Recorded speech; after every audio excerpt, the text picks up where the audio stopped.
Hey, Kevin here, top 100 financial advisor, two-time author, one-time bestseller, and we are here to talk about the stock market. Today, this week, this month is moving day or moving month, whatever, however you want to say it. It's time to move some stocks around.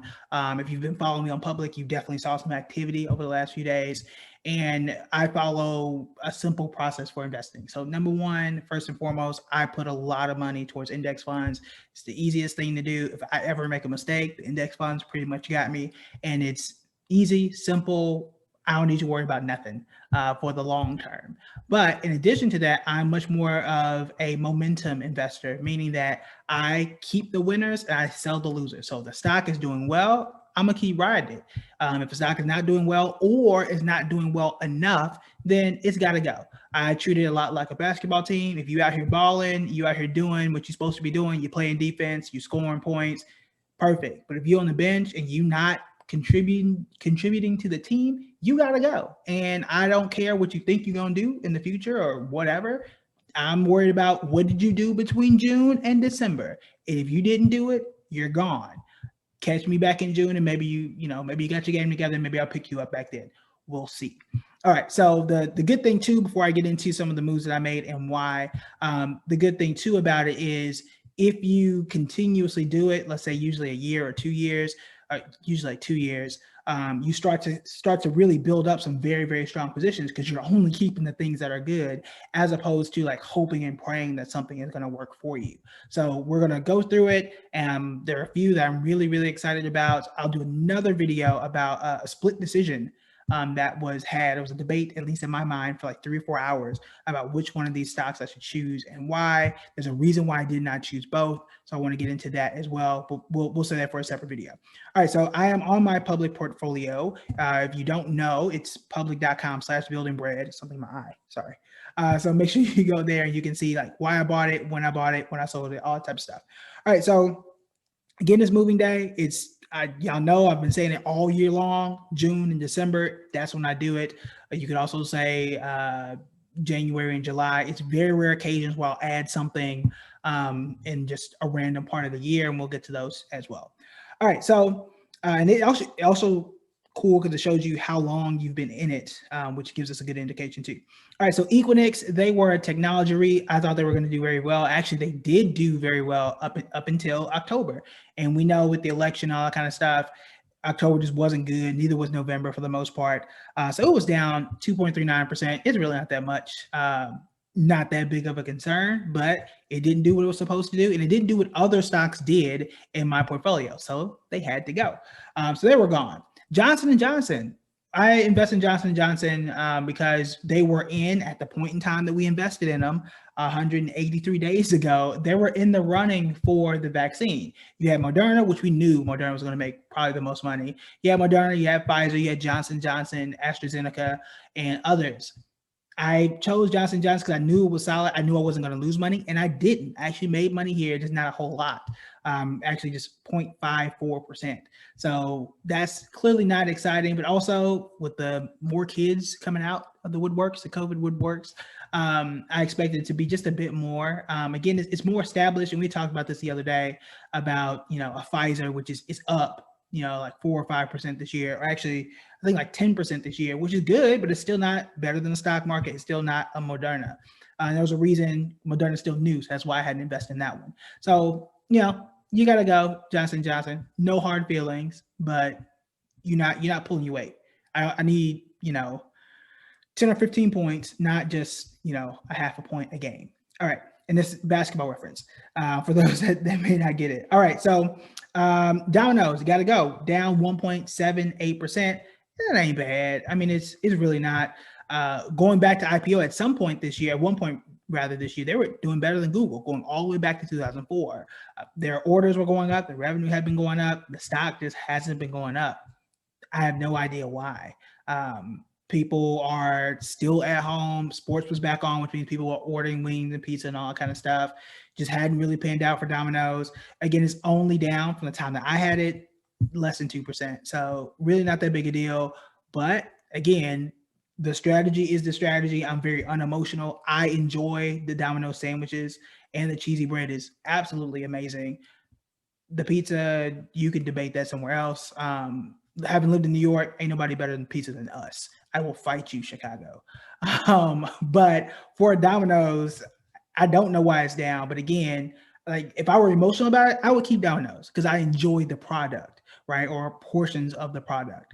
But this ain't an emotional game, and the number is the number, and they did not hit that number, so they have to go, and they did. So we kicked out Domino's.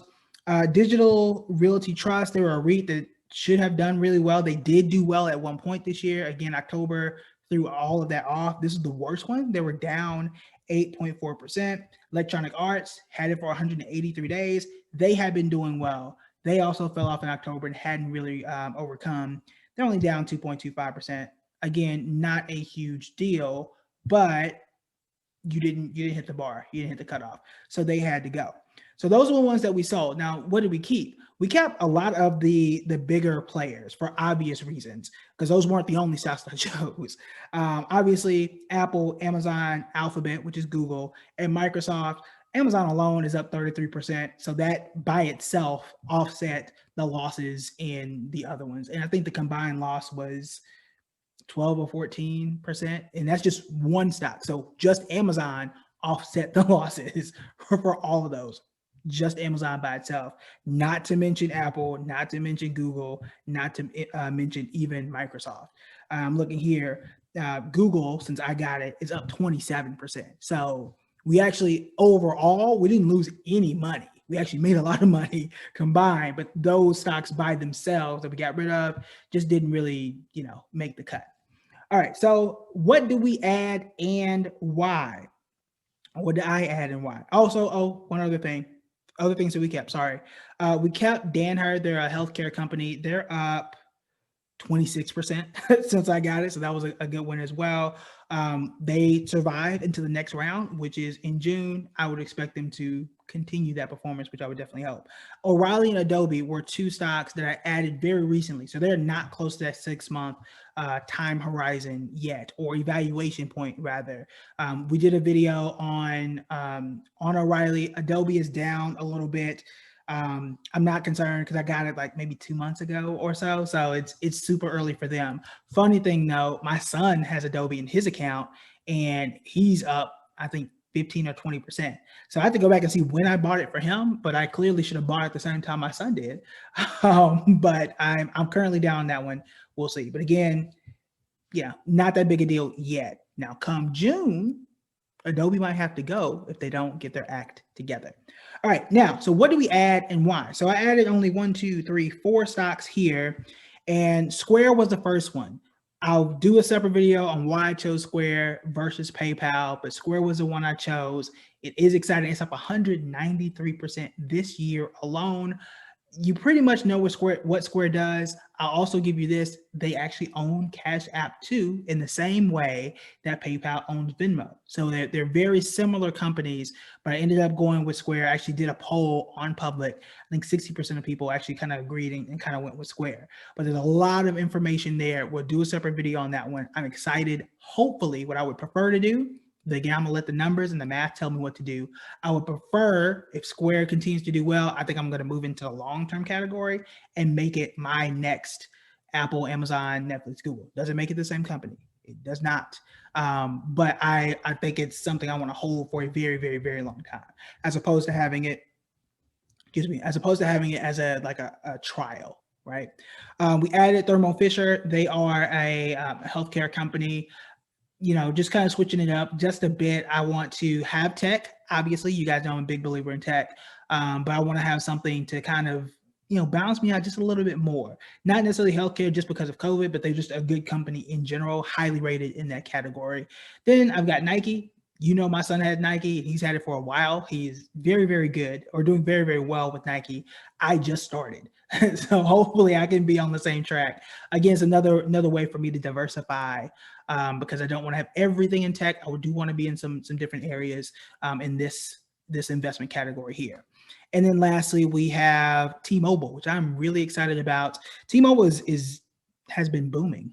Surprisingly, I really didn't think about it, or I hadn't really thought about it until recently. Now, remember, they did own or they did acquire Sprint, so that exploded them in terms of the amount of customers they have. They are surprisingly the leader in 5G, and I say surprisingly because I only think about AT&T and Verizon when it comes to cell phones. It's just what I do by default.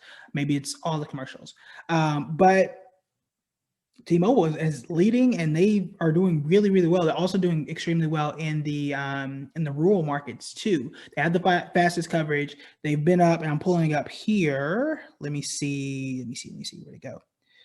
All right, so just reading this because there's some great information in the post. So T-Mobile's on a roll, growing revenue by 74% from last year. The money they brought in is 74% higher than what it was last year, which is ridiculous. And that was just in the third quarter. It's in position. Hey, son. It's in position to overtake AT&T and Verizon in the race to 5G. And T-Mobile has a 40% wider coverage than AT&T and Verizon combined. So that's just a part of it. So really excited about what T-Mobile can do. We will see. I'd love to hold that one long term as well. But it is what it is in terms of you need to make it until June, and then we'll make a decision there. All right. So that is it for me. We bought some new stocks. I think we got you some new stocks today. Mm-hmm. We did? Mm-hmm. We did. Okay. So apparently right here. Okay. So we must have got him. I know I got his sister some new stocks as well. And we just kind of re-upped on a lot of stuff he already has. He has sister new stocks. Yeah, I got sister some new stocks too. All right. So again, it was moving day. Had to change some things around. We'll be back for more moving days and things to come June. That's just the process that we use. There's a lot of research from UCLA that backs that up and why it tends to work. You can also, inside the Investor Toolkit, is based on a lot of that too, which is why a lot of my students have done so well. All right, so that is it for me today. I'll talk to you later. Bye. Bye. Say bye. No, say bye right there. Oh, bye.